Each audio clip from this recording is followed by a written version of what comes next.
Hi everyone. In today's tutorial, we will show you how to delete your Wix website and start over.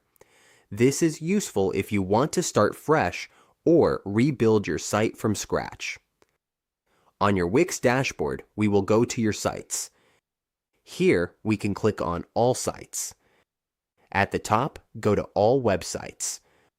Wait for this to load so we can see all the websites we have created. If you want to delete a site and start over, just click the three dots to see the site actions. From here, we just need to move the site to trash. Once we confirm to move to trash, the site will be deleted. Now that we have moved the site to trash, we can start from scratch. That's how we delete a Wix website and start over.